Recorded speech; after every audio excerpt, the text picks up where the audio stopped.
Hello, you are welcome to Living a Full Life Forum with Dr. Violet Kayom.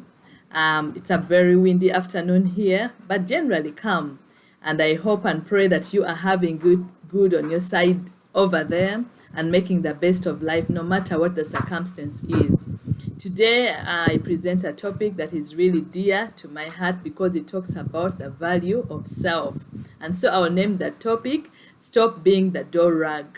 Stop being the door rag.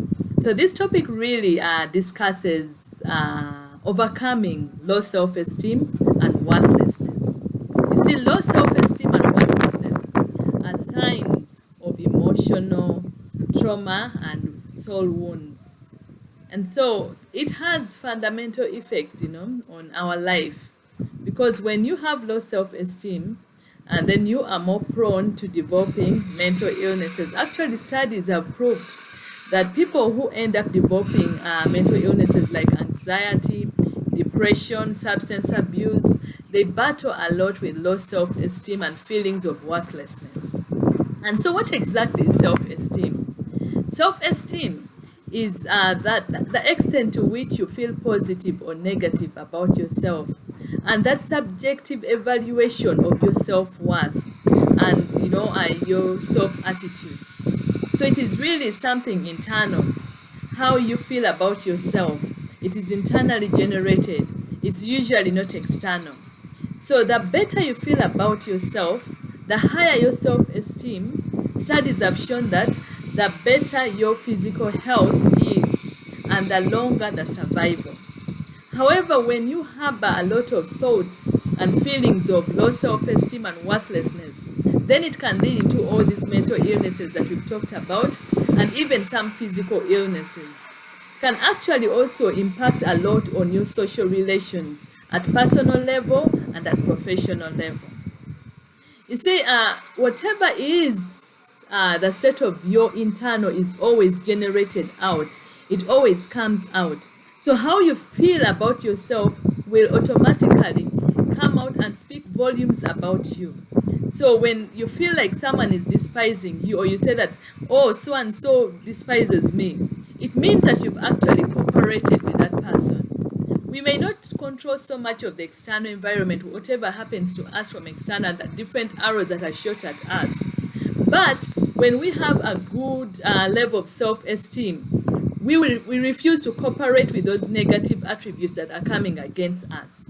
Okay, so we need to learn to value ourselves, because there are many things that come around low self-esteem that we are going to look at that would negatively end up impacting your life. Of course, the more you don't value yourself, the less you will achieve in life. Because you see, achievement in life involves a lot of self-drive and courage and the ability to cheer yourself up. There's no one who is going to be there to believe in you when you can't believe in yourself. So it has to come from internal, from within you. And then people will pick it out and then run, with your vision. However, if you don't believe yourself, you have a lot of self-doubt, and you have a lot of low self-esteem, then you will fail to cheer yourself up, and then people may not actually believe you. But then also you will never reach, those high levels and do the great things that you're meant to do. So these are some things that we really need to take seriously in life, okay? Studies have shown that people who have, high, self-esteem, they seem to attract, the positive people around themselves. So when you have low self-esteem, it's unfortunate that you repel the people who could help you. You repel the good-meaning people and instead attract the wrong people. And people who are very controlling and manipulative are usually the first to sense you. They can sense and smell your low self-esteem from very far, and then they will come to you because you become their potential prey. So that your internal atmosphere, how you value yourself, how you view yourself, will release electromagnetic waves around you that will speak a lot about you through your verbal and non-verbal, languages. And so people end up actually knowing that, oh, this person doesn't value themselves, and so it is not worth valuing them. So So in life, we are the ones who treat people or show people how to treat us. It is not people who are going to treat you, in a good way when you yourself, you're not treating yourself, in a good way. So we have to learn to create our boundaries, but we also have to learn to respect ourselves and to be good to ourselves and value ourselves so that other people can also treat us, the same way. So there's just no shortcut about it. And so as part of today's presentation, we are going to look at some of the signs of low self-esteem and feelings of worthlessness, and then the root causes, and then of course we will now go through the coping strategies or the strategies to come out of this very negative emotion. Okay, yes, so the signs, it's important always for us to study the signs, because sometimes you actually think that you don't have the problem and you think it is for someone out there, and yet actually you may be the one that is having, the biggest amount of that problem. And so that is why we are going to look at some of these signs, so you can evaluate yourself, assess yourself, and be sure that, you're not having any of these signs that may point to your low self-esteem and, feelings of worthlessness. So the first is people who have low self-esteem, people who feel like, they are other people's rugs, usually harbor a lot of negative thoughts. They have that inner critic that seems to bend towards negativity. They are very hard on themselves. So you find that if you have had a whole day and you've done so many things, both good and bad, there's a tendency to focus on only the negative that you've done through that day without looking at the positive. So that, tendency to harbor a lot of negative thoughts may actually point, to low self-esteem. The second is you usually tend to compare yourself so much, with people. Comparison of your life with someone's life is something that is not helpful at all, because you see, life is designed in seasons. So I may see you today when you are in your good season, and yet you've actually come out of a very difficult situation, or you're going into a difficult season. So if I end up comparing myself, my whole life, with one season in your life, then I am not being fair to myself. Okay, so people put out there the flowery parts of their lives on social media. We present things that are so good about ourselves, and maybe we've gone out to the beach with our families, or we are having all this fun, but we don't present the negative things that happen. So people who have low self-esteem end up comparing themselves with so much of whatever is there in social media and whatever people are fronting to them. And then they end up failing to look at the good happening in their own life. So if you have a tendency to compare yourself with others, then actually you are most likely in this pit, in this trauma wound. In this emotional trauma that you really need to quickly come out. Okay? Yes, so the other thing is people who have low self-esteem, they end up not taking criticism positively.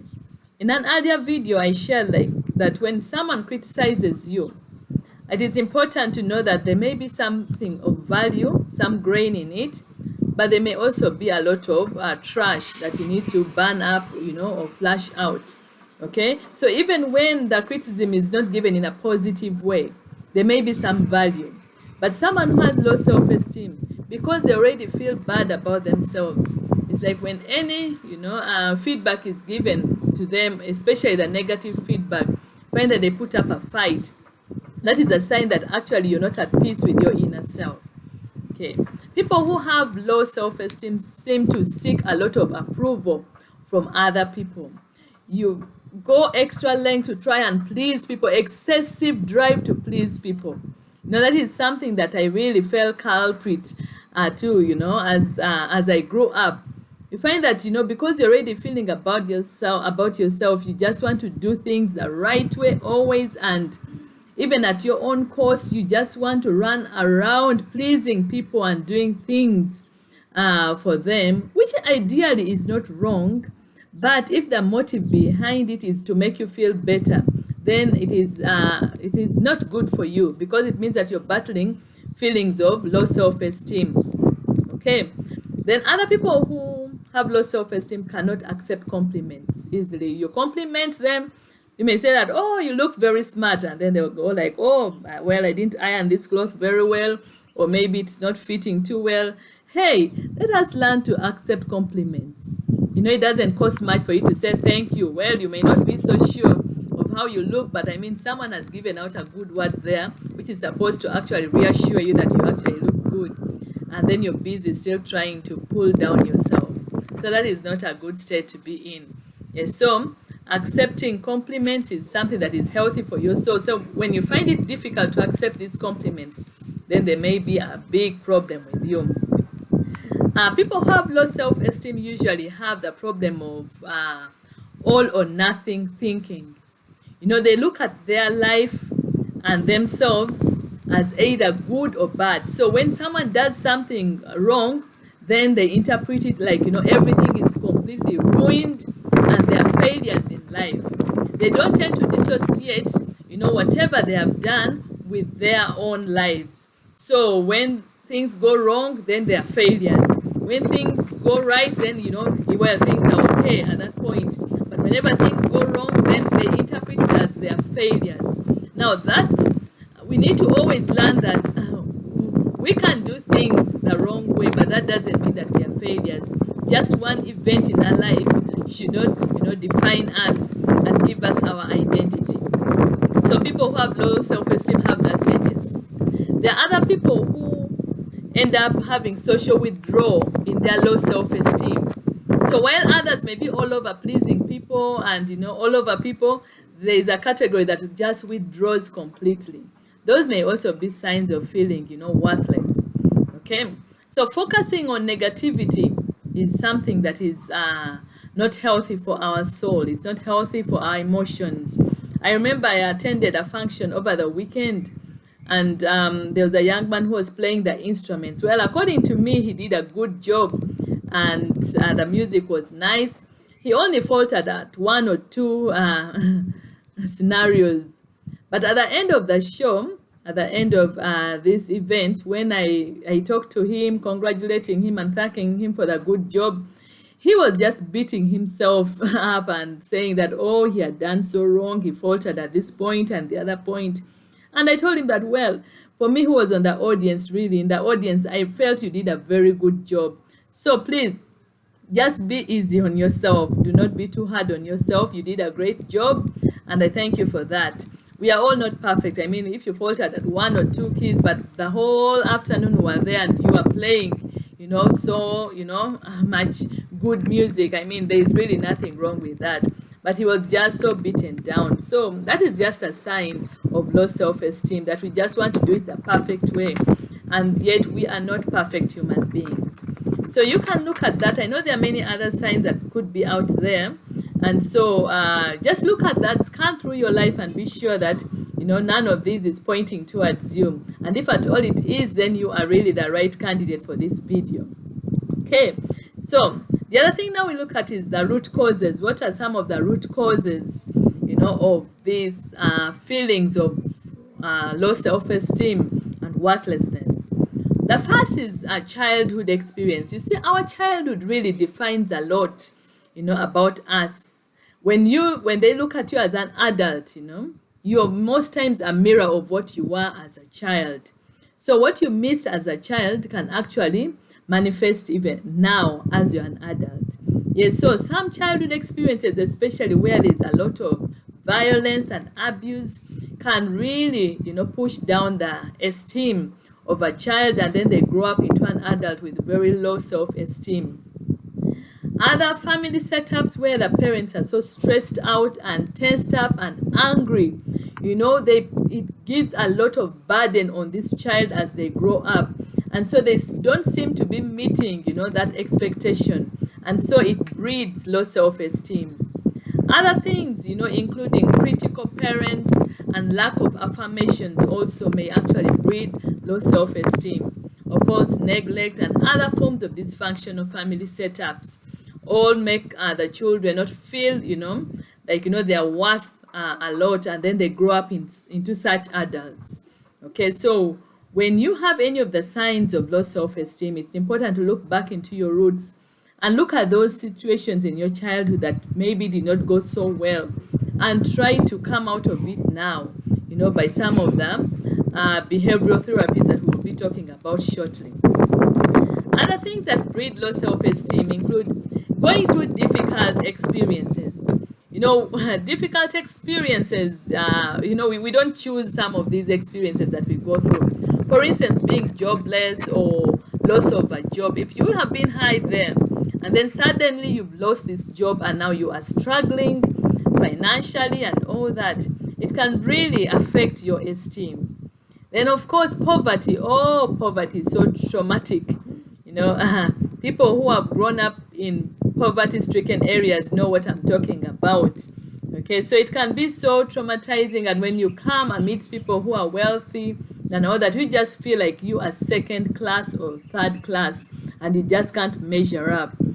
Other things like society expectations. For instance, if society puts a lot of pressure on marriage, so when you delay to get married, or things don't go well in marriage, so you find that ends up causing a lot of low self-esteem. Other things like childlessness, whatever society puts out there and values so much, when you don't measure up, you can end up actually falling down and thinking that, oh, you are not worth it at all. So some of these experiences can be very difficult, and they can actually reduce our self-esteem.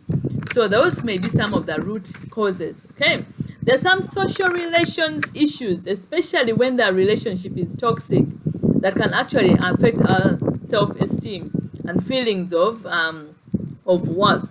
Okay, like if you have a supervisor at work who is very judgmental and extremely critical, and doesn't seem to affirm you, so you can end up actually harboring a lot of low self-esteem and feelings of worthlessness because you just feel you can't measure up. Other situation of peer bullying, you have friends or colleagues, and there's just too much harsh talk. There's bullying that can also breed, feelings of low self-esteem. In marriage setups where there's a lot of domestic violence, especially emotional violence, it breeds a lot of loss. Even the physical violence, it brings a lot of low self-esteem. So the way we talk to each other really matters a lot.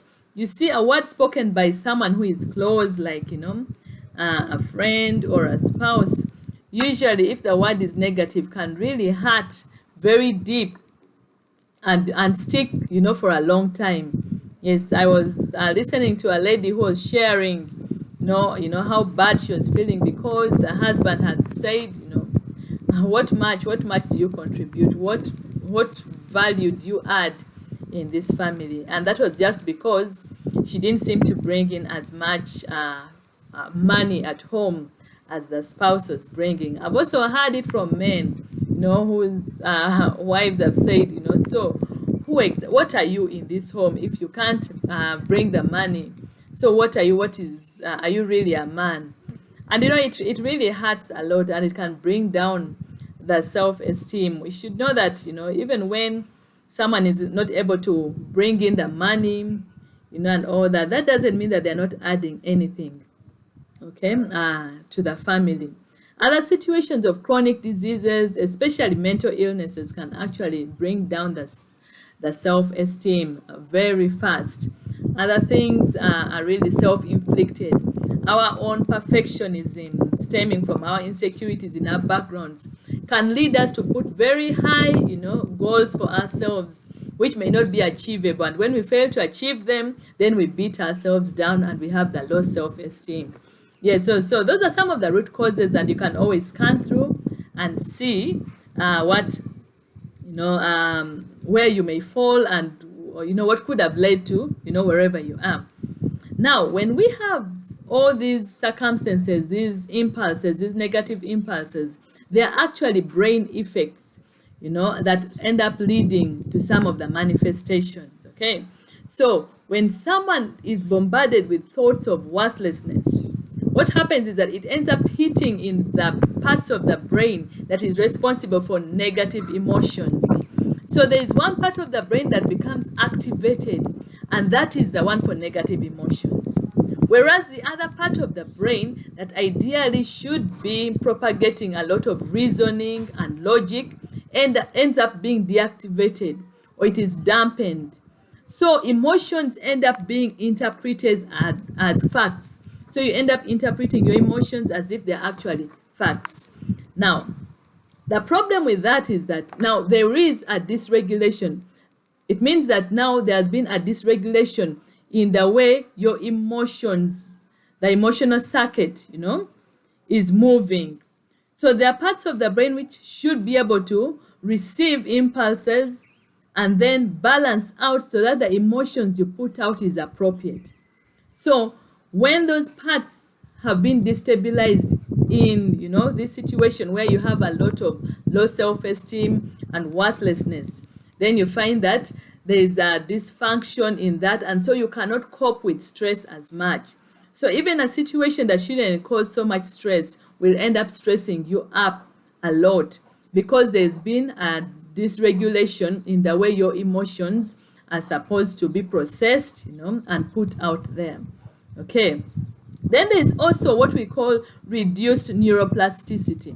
Now, neuroplasticity is just like the ability of the brain to change its function. The brain can actually change its function, its structure, and even the nerve cells to be able to cope with a difficult circumstance. For instance, when you've suffered a brain injury, what happens is that the brain has to go through some processing so that the healing is fast, okay, so that your brain function is reserved. And this is very important in learning.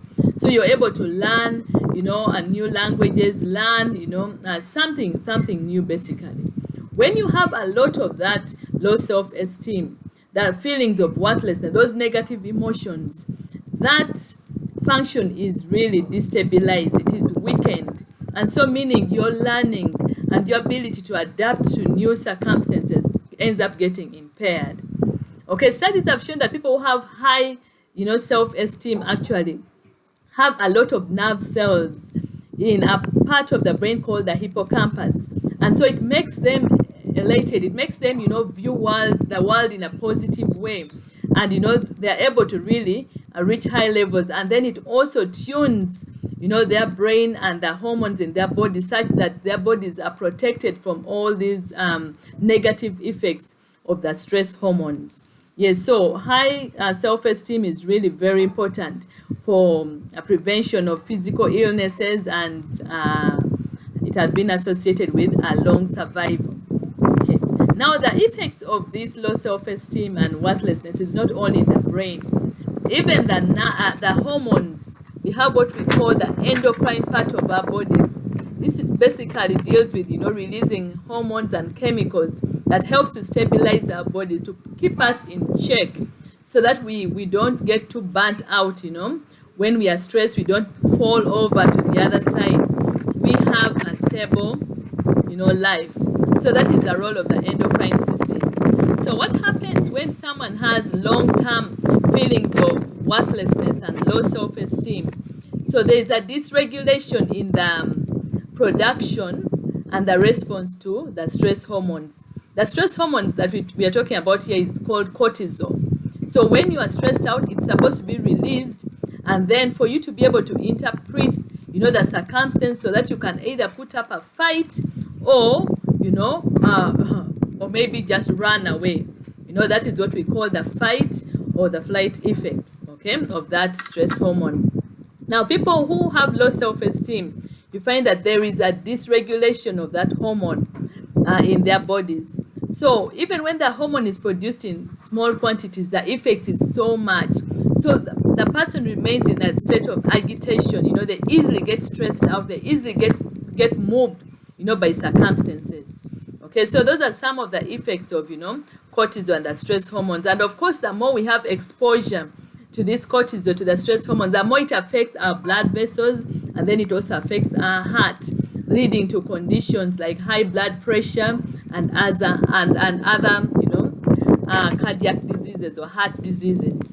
Yes, so those are some of the brain effects and endocrine effects of low self-esteem and worthlessness. So after going through that, now we quickly look at the therapies that we can use. How can we come out of it? Now that we've seen that this is something that is very damaging, not only to our mental state, but also to our physical body and our social relationships. So how do we come out of it? The first step is always to identify the root cause. Try to assess yourself. Look into your life. Considering whatever we've talked about as the possible root causes, look into your life and check out those things that have actually led you to this point of feeling, not good about yourself, feeling like you are not of that much worth.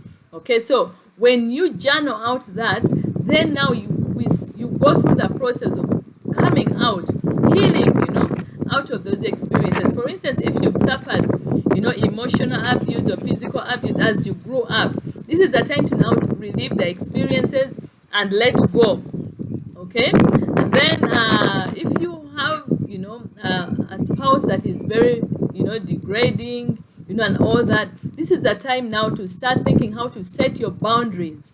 So look at the root causes and then identify it and now start working towards it. Number 2, we have to learn to study and journal our thought patterns. When you have a tendency to feeling bad about yourself and all that, it is important to note when those thoughts come and what actually triggers them. For instance, there was a period in my life when I was just feeling so bad about myself repeatedly.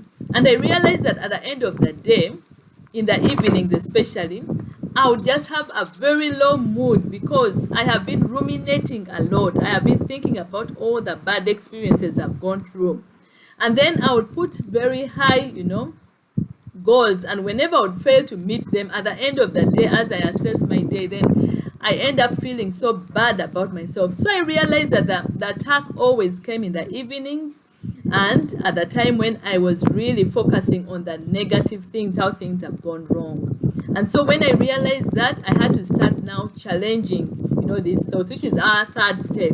So you have to challenge the negative thoughts. Do not just allow the negative thoughts to fly in and out at will. So when they come, for instance, if you feel like you're a failure because maybe you didn't present a good report in the previous meeting, so you will need to ask yourself, you need to challenge that thought, that just because I didn't present a good report, does that really mean that I'm a failure? So you have to challenge the thoughts, okay? If it was a friend or a child or anyone else around you who presented the report and maybe it wasn't that good, would that make them a failure? So now at that point you are challenging, that thought. So there was a young lady who came to me crying and, she was all beaten up because she had failed an exam and she had to retake it in the next year. And she was a very bright girl. And so it really beat her down. So I asked her one question. So just because you failed this exam, does that mean that you're a failure? After all these years of study, you're now in medical school and you failed just one exam. So does that exam, does it really define you? Does it give you your identity?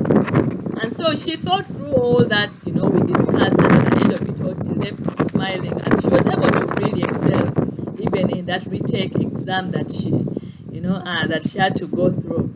Yes, so we need to challenge some of these thoughts that keep flying in and out. If you have been, for instance, told that maybe what much are you contributing in this home? Just because maybe you're not bringing in as much money at home. So then you need to now look through and really think of the other things that you're contributing. Just because you're not bringing in money, does that mean that you're really worthless?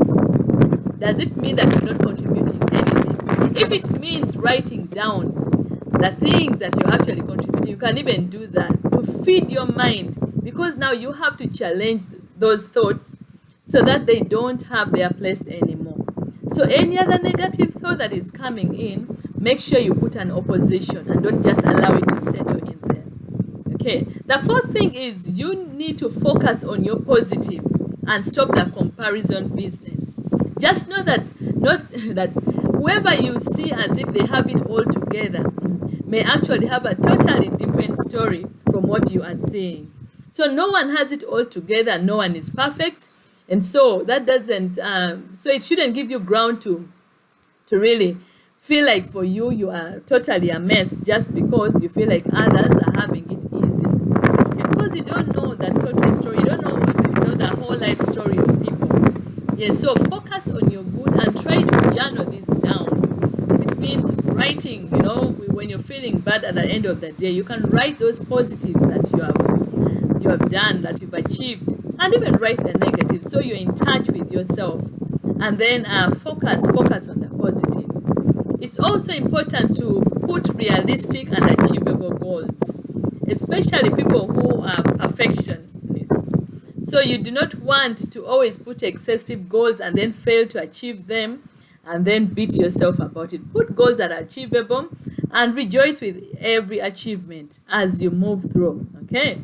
Yes, so putting realistic and achievable goals is something that you can do on a daily basis and rejoice in those things. And when you fall short in one or the other, don't beat yourself up and just gather yourself together and do it again. There is always another opportunity to do something new in life. The other point that I like very much is what I call positive self-talk. You see, words have creative power. And those who have spiritual inclinations, those who worship God, know that, there is power in positive confession. Even those who are in the occultic world actually use a lot of words, okay, to speak into their life or into other people's lives and all that. So your self-talk is very important. Don't just think good about yourself. Speak good to yourself. Speak good to yourself. Say, I am better than yesterday. I may not have it all together yet, but at least I'm not where I started. That I am blessed. I am beautiful. I am going to make it in life. I'm going to change the world. I will influence many people. And so you talk these things into being. When you speak out those words, it gathers the emotional energy within you. It starts aligning your thoughts and your body and your everything towards whatever you are speaking. Okay, because then it's like you are giving some accountability to yourself. Okay, so when you speak, then it aligns these things and even your environment, and you start working towards it. So have a lot of positive self-talk around you, and then have a lot of self-compassion. Be as compassionate as possible to yourself. You see, many times we are very good at forgiving other people, but we may struggle to forgive ourselves, and that is a sign of really low self-esteem.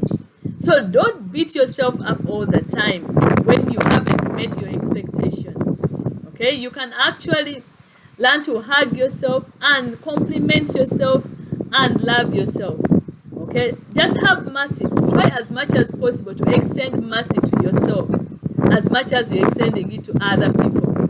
Extend grace to yourself. Be as gracious as possible to yourself. And so that will boost your self-worth. Other things that you need to do, of course, allow the healing to take place. If you've been traumatized in the past, in your childhood or through relationships or through, the difficult life circumstances that you've gone through, okay, the sicknesses and all that, allow the healing of the wounds. As the healing, both the physical and the emotional wounds, as the healing takes place, you find that you regain, your self-worth, you regain your self-esteem. And of course, you need to seek help. Okay, you may seek help from a therapist. You can seek help from us, from a trusted friend. Always try as much as possible to share your burdens with people whom you trust, because they are the ones who will give you the other side of the story. You may view yourself as, not worth it and all that, but someone else can give you the affirmation that you need to push you, through that season. And so let us not be so much, shut in, closed into ourselves. Let's reach out for help so that you come out of this. Because like we said before, the more we breed some of these negativities, the more we can end up getting into issues like mental illnesses, like depression, anxiety, substance abuse, and other physical ailments. Even, social relationships can be affected, and we may not be able to achieve the goals that we have set out to achieve. And so, let us stop being the door rag. Let us rise up above all the low self-esteem and the feelings of worthlessness. Let us rise up and pursue, whatever God has called us to do in life, and live to the fullness of our potential. Thank you so much for being part of Living a Full Life Forum. I kindly ask you to subscribe and share this video and our YouTube channel with your friends, with your loved ones. I believe there'll be something for someone. Wherever you share it, someone will benefit, a lot from it. And so thank you so much, and have a blessed time.